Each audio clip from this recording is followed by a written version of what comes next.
감사하는 자에게 감사할 조건을 주시고, 지난 주일에 말씀드린 대로 이 세로토닌이라는 신경 전달 물질이 생겨서 행복 호르몬을 간직하며 살게 하신 하나님의 은혜가 감사 주일에 여러분에게 넘치시기를 주의 이름으로 축원합니다. 하나님 살아계신 것을 믿으시면 아멘. 인생사에서 쉬운 것 같지만 믿는 것이 대단히 어렵습니다.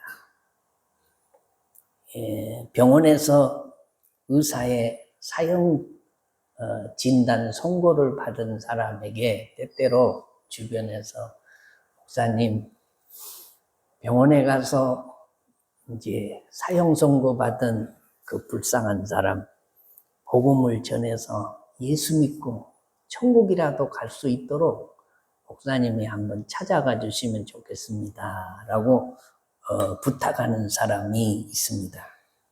그러면 목사가 찾아갑니다. 가서 선생님, 전문가 의사 선생님이 선생님은 얼마 살지 못한다고 시한부로 시간을 정해뒀습니다. 저는 선생님을 살리러 온 사람이 아니고 영혼을 살리러 왔으니 제 얘기를 귀담아서 잘 들으시고 꼭 예수 믿고 세상 떠날 때 이 아픈 것이 없는 천국에 가서 영생하십시오 라고 제가 복음을 전합니다. 예수님의 죽으심과 부활과 승천과 재림, 이 세상을 떠나면 우리가 이 세상에서 저 세상으로 이사가는 것이니 이사갈 때 꼭 준비하고 가야 할 게 있습니다. 예수 믿고 가야 됩니다. 그래야 천국 가십니다 라고 권을 하면 믿져봐야 본전이니까 천국이 없으면 그만이고 있으면 천국에서 영생하니까 믿어야 되겠어요? 안 믿어야 되겠어요? 믿어야죠. 손해보는 일 아닌데. 그런데 못 믿어요. 천정을 멀뚱 쳐다보고 헛생각만 하고 헛짓거리만 하다가 예, 알았어요. 가세요. 내일 내가 압니다. 그리고 결국 세상 떠난 사람이 있다라는 거죠. 예수 믿는 게 쉽지 않습니다. 구원은 하나님의 손에 달렸습니다. 사람이 사람을 구원할 길이 없습니다. 하나님이 그를 터치해 주시고 성령으로 감동을 주시고 믿을 마음을 주셔야 믿는 것입니다. 그러므로 우리는 중보 기도를 많이 해야 됩니다. 우리가 사랑하는 사람이 있으면 하나님 그를 만져주시고 그를 터치해 주셔서 예수 믿고 꼭 천국 가게 해 주시라고 기도가 필요하다라는 것입니다. 여러분, 안 믿는 사람이 왜 예수를 못 믿는지 아십니까? 안 믿어지니까 못 믿는 거예요. 믿어지면 믿겠는데 안 믿어지는 거예요. 하나님이 안 믿어지고 예수님이 안 믿어지고 천국과 지옥이 안 믿어지고 영혼이 안 믿어지고 이 성령이 안 믿어지는 것입니다. 우리와 불신자의 차이점이 뭐냐? 우리는 믿어진다는 것이고 불신자는 안 믿어진다는 거예요. 그런데 그 믿어지게 하는 분이 성령님이십니다. 믿으시면 아멘. 성령으로서가 아니고서는 하나님을 아버지라고 부를 수 있는 사람이 아무도 없기 때문입니다. 우리가 아버지, 그리고 하나님을 부르신 것은 아들의 영인 성령이 우리 속에 이미 내가 느끼든지 못 느끼든지 와서 계시기 때문에 우리가 하나님을 아버지라고 부르게 된다라는 것입니다. 그래서 그리스도인들은 내가 똑똑해서 예수 믿은 거 아니고요. 내가 계산해서 예수 믿은 거 아니고요. 성령님이 나를 예수 믿게 하시니 믿었으니 우리는 감사할 수밖에 없습니다. 동의하시면 아멘. 감사는 보증수표와 같습니다. 지금 현금이 없어도 감사하면 감사의 선물이 미래에 다가옵니다. 탈무드에 이런 말이 있습니다. 이 세상에서 제일 지혜로운 사람이 누군가? 어떤 경우에도 배움의 자세를 갖는 사람이다. 이 세상에서 제일 강한 사람이 누군가? 자신과의 싸움에서 이기는 사람이다. 그리고 이 세상에서 제일 행복한 사람은 누군가? 지금 이 모습 이대로 감사하며 사는 사람이다 라고 해서 행복은 감사와 이게 정비례합니다. 헬라어 철학자 아리스토텔레스는 행복은 감사하는 사람의 것이다 라고 했습니다. 타고르라고 하는 인도의 시성은 감사의 분량이 곧 행복의 분량이다 라고 했습니다. 감사한 만큼 행복합니다. 행복은 소유에 정비례하는 것이 아니라 감사에 정비례한다는 거죠. 감사가 없는 마음은 지옥 같고 감사가 없는 가정은 메마른 광야와 같습니다. 일본의 다국적 기업 내셔널이라고 하는 이 회사가 있습니다. 그 창업자가 마스시타 고노스케라는 사람인데 자수성가한 사람으로 알려져 있습니다. 집안의 몰락으로 가방끈이 초등학교 4학년까지입니다. 4학년을 중퇴하고 자전거포의 점원으로 취직을 해서 사회생활을 시작했습니다. 온몸으로 살벌한 세상을 배워가면서 나중에 570개 기업, 13만 명의 종업원을 거느린 대기업의 이 총수에 올랐습니다. 그가 자신의 성공의 비결을 묻는 사람들에게 항상 세 가지를 말했습니다. 첫째, 가난. 둘째, 허약한 몸. 셋째, 못 배운 것. 무식. 이것을 불평의 조건으로 받아들이지 않고 오히려 감사의 조건으로 받아들였다라는 것입니다. 여러분, 우리가 어릴 때의 가난, 힘들고 어두움의 터널을 지낸 거, 그리고 남에게 무시받고 멸시받으면서 살았던 마음의 상처, 이런 것들을 어른이 돼서 되돌아보면요, 그것을 이기고 감사했던 사람은 다 추억입니다. 힘든 추억이라기보다는 지금 나를 있게 한 추억이고 그것을 통해서 내가 지금 여기에 섰다라는 거예요. 그런데 그것을 감사함으로 받지 못하고 불평거리, 원망거리로 받은 사람은 그것 때문에 주저앉게 되고 그것 때문에 오히려 더 힘들게 된 것을 경험했다라는 거죠. 그래서 감사하는 사람에게는 가난도 못 배운 것도 몸이 허약한 것도 자양분이 되는 것입니다. 사람은 누구나 다 약점이 있고 부족한 점이 있습니다. 여러분 세상 살다가 저 사람은 왜 저럴까?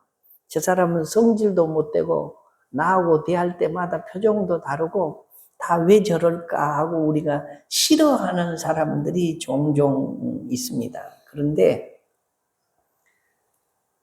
나도 내 마음에 안 들 때가 많아요. 근데 어찌 남이 내 마음에 딱 들겠습니까? 여러분, 남편이 내 마음에 다 들던가요? 아내가 내 마음에 다 들던가요? 친구가 내 마음에 다 들던가요? 자식이 내 마음에 들던가요? 부모가 내 마음에 다 들던가요? 다시요. 나도 내가 마음에 안 드는데 어떻게 남이 내 마음에 100% 들겠어요? 우리는 아예 다른 사람은 내 마음에 안 드는 존재다라고 생각하고 거기서부터 시작을 해야 됩니다. 저 사람이 내 마음에 들겠지, 내게 맞도록 맞춰주겠지가 아니에요. 다른 사람은 다 내 마음에 안 드는 데서부터 시작한다. 그러면 감사가 시작이 되지만 들겠지 한데 거기서 안 들면 실망하고 낙심하고 원망거리가 생기고 불평거리가 생긴다라는 거죠. 초대교회 교부였던 크리소스톰이 사람에게는 근본적인 죄가 하나 있는데 그것은 감사하지 않는 죄다라고 했고, 이 괴테는 이 세상에서 가장 쓸모없는 인간은 감사할 줄 모르는 인간이다라고 했습니다.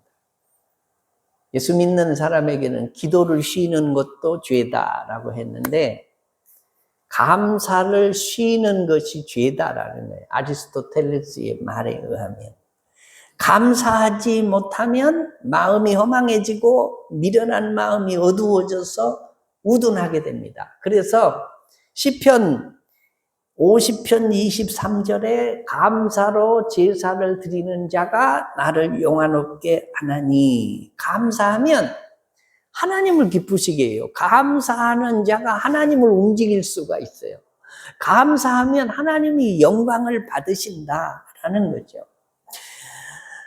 누가복음 17장 19절 말씀에 이런 말씀이 있습니다. 그에게 이르시되 일어나 가라, 내 믿음이 너를 구원하였느니라 하시더라 라고 말씀했는데, 이 말씀의 내용은 예수님이 나병 환자 10명을 고쳐주세요.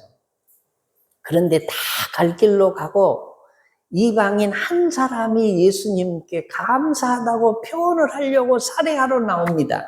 그때 예수님이 감사를 표현하러 나온 이방인에게 하신 말씀이에요. 일어나 가라, 내 믿음이 너를 구원하였느니라.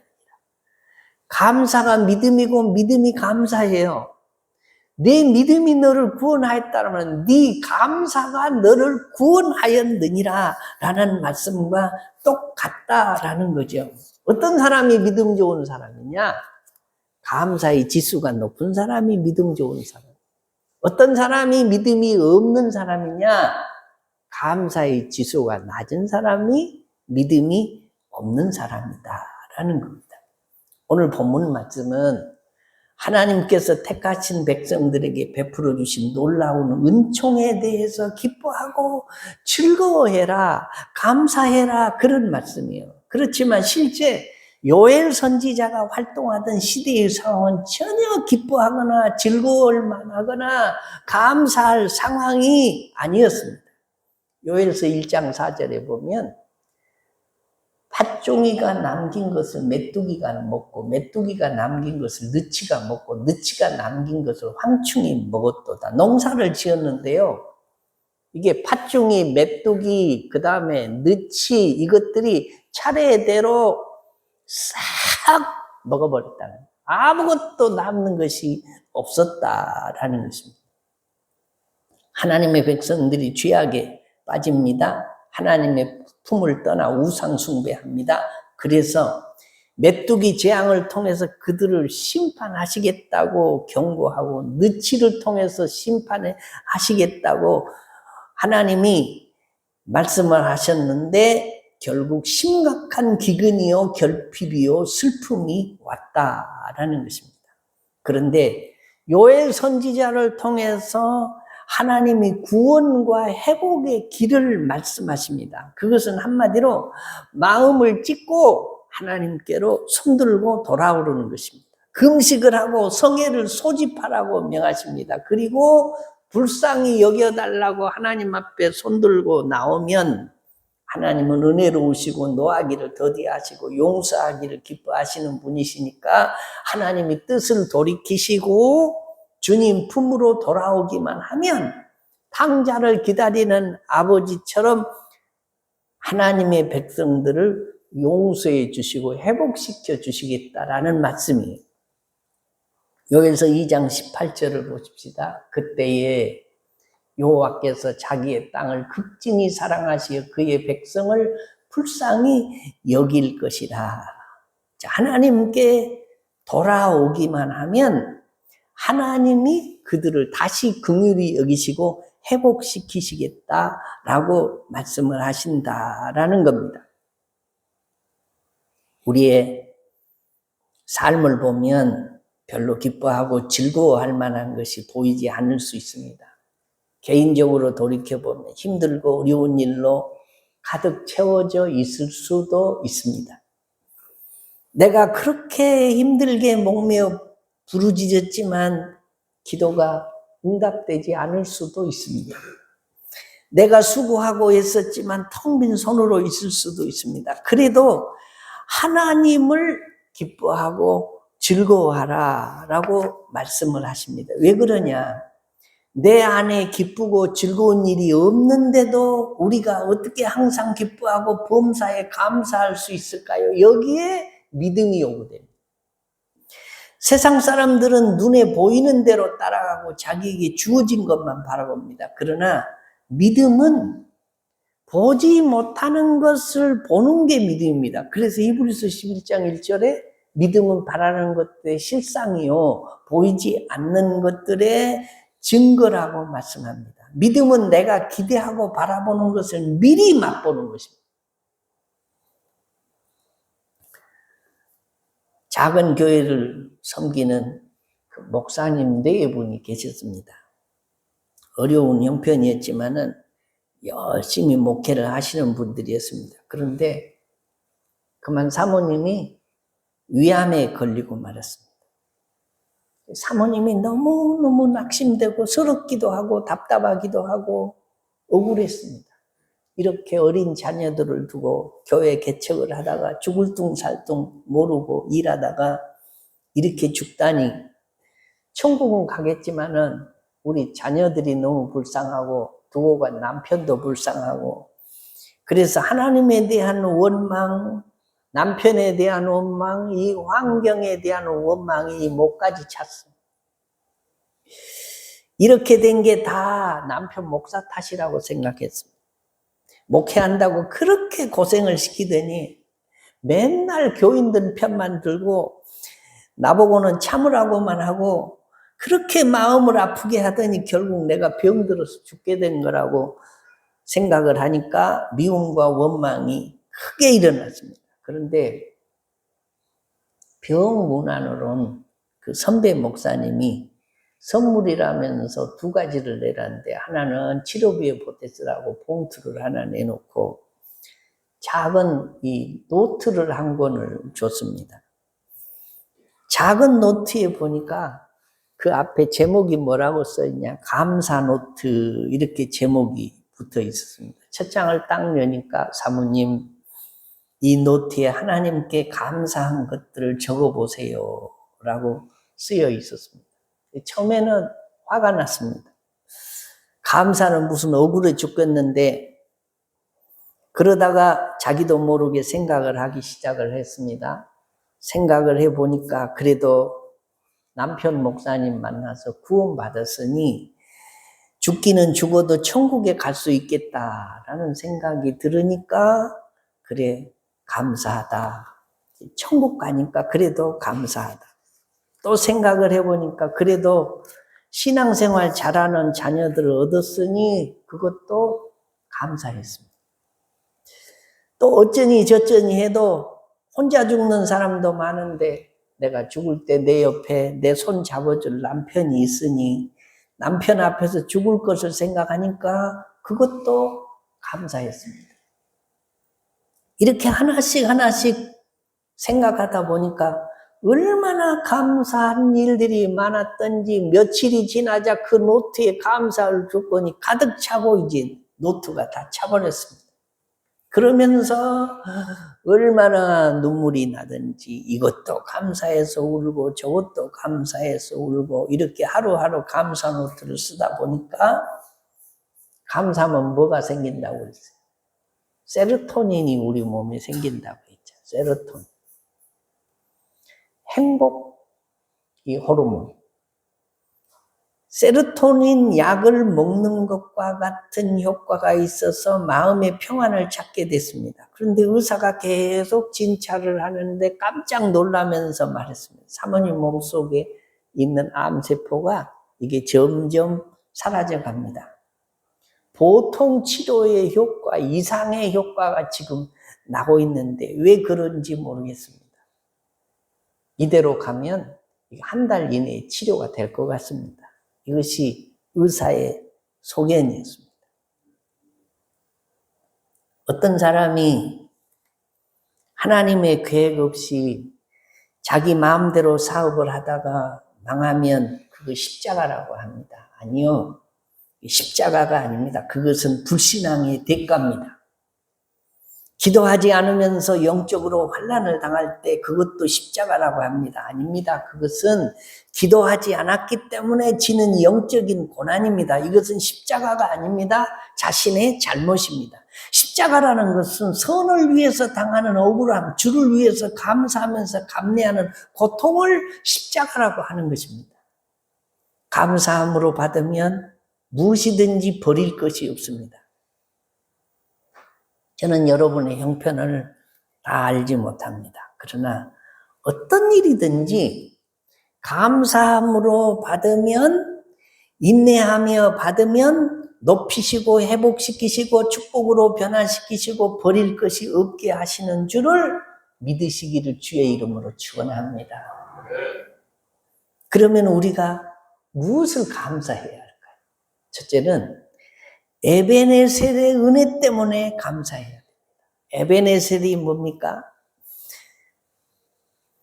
우리가 믿는 하나님은 에벤에셀의 하나님인데, 이 말씀은 사무엘 선지자가 블레셋군을 물리치고 미스바와 센 사이에 기념비를 세우고 에벤에셀이라고 말한 데서 유래를 하는데, 이 말의 의미는 하나님께서 여기까지 도우셨다 하고 그 이름을 에벤에셀이라 아니라 라는 말씀 그대로입니다. 우리의 지나온 시간들을 한번 돌이켜 보십시오. 어떻게 오늘 이 영광스러운 자리까지 오게 되셨는지요? 해답은 에벤에셀의 은혜 때문입니다. 하나님이 여기까지 지켜주시고 보호하시고 인도해 오셨기 때문에 내가 여기 지금 있는 줄로 믿으시면 아멘. 내 힘으로 내 능력으로 왔다고 생각하면 교만입니다. 우리 인간은 대단한 존재이기도 하지만 가장 무력한 존재이기도 합니다. 우리가 건강할 때는 뭐라도 다 할 수 있을 것 같지만 병원에 입원해 보십시오. 때로는 손가락 하나 까다가지 못할 때도 있습니다. 물 한 모금 넘기지 못할 때도 있습니다. 내가 건강관리 잘해서 건강하다고 착각하지 마십시오.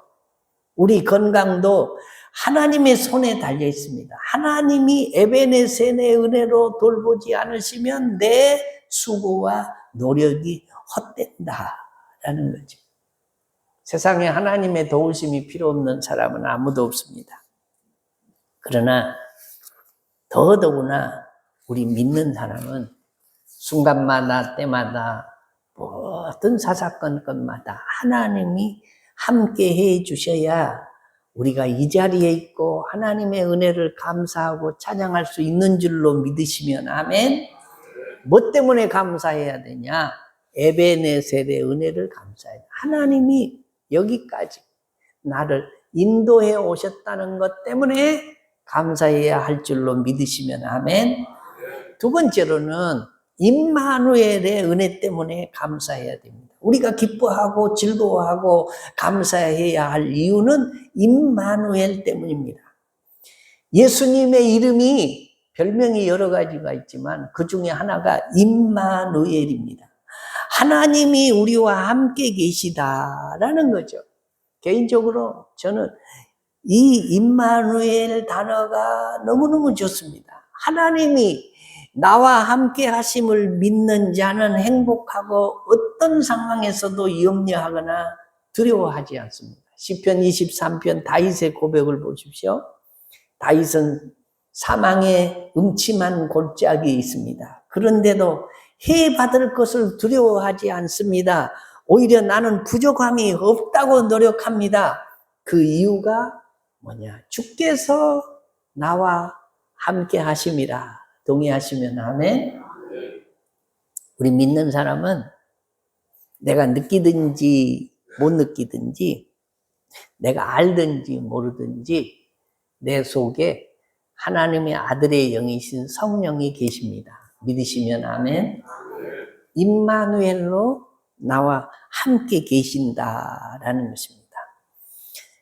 하나님이 나와 함께 계시는데 무엇이 두렵고 무엇이 억울하고 무엇이 겁이 나겠습니까? 아이를 키워보신 분들은 아실 것입니다. 3살이나 4살 먹은 아이가 내일 아침 뭐 먹어야 되나? 내가 내일은 어디서 잠자야 되나? 내일은 어떤 옷을 입고 또 헐벗지 않고 살아야 되나? 그런 걱정 전혀 안 합니다. 왜 안 합니까? 아버지가 있고 어머니가 있기 때문입니다. 그 걱정은 누가 해야 하냐? 아버지와 어머니가 해야 할 걱정이에요. 그런데 어린아이가 그 걱정을 하는 것은 정상이 아닙니다. 공중에 나는 새를 보라, 들에 핀 백합화를 보라. 너희 천부께서 기르고 비시지 않느냐?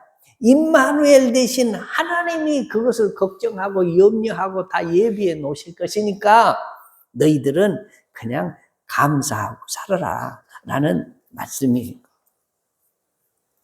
사랑하는 성도 여러분, 어떤 환경에서도 여러분은 혼자가 아닙니다. 임마누엘 대신 하나님이 여러분과 언제까지? 세상 끝날까지 함께 계심을 믿으시면서 감사하시기를 주의 이름으로 축원합니다. 셋째는 여호와 일의 은혜 때문에 감사해야 됩니다. 항상 기뻐하고 즐거워하는 비결은 여호와의 일의 은혜를 깨닫는 것입니다. 이 말씀은 창세기 22장에서 아브라함이 100세에 낳은 아들을 이삭을 번제로 드릴 때 나온 말입니다. 하나님의 말씀에 순종해서 이삭을 번제로 드리려고 할 때 하나님이 급하게 아브라함을 부릅니다. 아브라함아, 아브라함아, 이제 네가 그 아들보다 나를 더 사랑하는 줄 알고 네가 하나님을 경외하는 줄 내가 알았으니 멈추라 라고 멈추고 뒤돌아보니 하나님이 제물로 예비해 두신 양이 스풀에 이 뿔이 걸려서 울고 있으니 그걸 잡아다가 쌓아놓은 단에서 제사를 드렸다. 그래서 여호와 이래 하나님이 준비해 놓으셨다라는 뜻이에요. 하나님은 나의 모든 필요를 나보다 더 잘 아십니다. 자녀들은 자기들이 자신의 모든 필요를 잘 안다고 생각합니다. 자녀들이 늘 하는 말이 있습니다. 제발 내가 알아서 할 테니 그냥 내비둬. 내가 알아서 한다니까. 이게 자녀들의 늘 습관적으로 하는 말입니다. 그런데 내일은 내가 알아서 한다는 놈 치고 지 일 잘해서 하는 놈이 없습니다. 부모님에게 물어봐가면서 하는 겁니다. 내가 이걸 이렇게 하려고 하는데 아버지 생각은 어떠세요? 어머니 생각은 어떠세요? 물어봐야 되는 거예요. 그런데 내비둬. 내가 내일 내가 알아서 할 테니까. 하나님은 나를 내버려 두기를 원치 아니하시고 간섭하기를 원하십니다. 자녀의 필요를 부모는 경험상으로 이미 다 알고 있습니다. 그에게 필요한 것을 그 자녀보다 더 잘합니다. 그런데도 철부지 자녀들이 늘 내비두라고 하는데 하나님도 마찬가지입니다. 하나님은 심은 대로 거두게 하십니다. 순종과 헌신의 씨앗을 심으면 놀라운 기적의 열매가 나타납니다. 우리가 알지 못하고 기대하지 못했던 하늘의 축복이 임합니다. 그것이 여호와 이레입니다. 사랑하는 성도 여러분, 지금 내 앞에 있는 환경이나 문제를 보시지 마시고 아브라함처럼 믿음과 순종의 씨앗을 뿌려보십시오. 하나님께서 반드시 여호와 이레로 준비해 놓으신 것이 있습니다. 내가 그것을 지금 보지 못할 뿐입니다. 비록 유다 백성들이 범죄함으로 재앙에 직면해 있지만 선지자의 말씀을 듣고 하나님께로 돌아가면 황무한 땅을 옥토로 바꾸어 주시고 풍성하게 주시는 축복을 받을 것이라고 말씀하고 있습니다. 이 은혜가 여러분에게도 있기를 주의 이름으로 축원합니다. 하나님은 오늘 우리에게도 세 가지 은혜를 베푸십니다. 에베네셀, 임마누엘, 여호와의 이레. 이 은혜를 기억하며 누리는 미리 바라보는 자는 감사와 즐거움의 노래를 부르며 더 큰 감사를 할 수 있습니다. 우리가 감사주일에 늘 하는 이야기가 있습니다. 스펄전 목사님이 설교 중에 이런 설교를 했습니다. 별빛을 바라보고 감사하는 자에게는 달빛을 주시고, 달빛을 바라보고 감사하는 자에게는 햇빛을 주시고, 햇빛을 보고 감사하는 자에게는 영원한 하늘나라 천국의 빛을 주신다라고 했습니다. 감사는 항상 작은 것에서부터 시작하는 것입니다. 지난 주일에 제가 참기름 짜는 이야기를 했습니다. 기억하시는지 모르겠습니다. 벌써 다 잊어버리셨는지 모르겠지만, 참기름을 짤 때에 이 기름집에 가서, 방앗간에 가서 적당히 볶아서 압축기에다 놓고 힘껏 짜면 기름이 줄줄줄줄 나옵니다. 우리가 감사를 짜내야 됩니다. 짜면 많이 나온 사람도 있고 적게 나온 사람도 있지만 다 종이 한 장 차이, 50보, 100보 거기서 거기입니다. 그러나 참기름을 짜듯이 감사를 많이 짜내는 사람은 믿음 있는 사람입니다. 많이 짜내면 짜낼수록 하나님을 움직일 사람입니다. 하나님의 축복을 끌어내릴 사람입니다. 구름은 바람 없이는 움직일 수가 없습니다. 사람은 사랑 없이는 움직일 수가 없습니다. 하나님은 감사 없이는 움직일 수가 없는데 하나님을 움직이는 힘은 감사입니다. 동의하시면 아멘.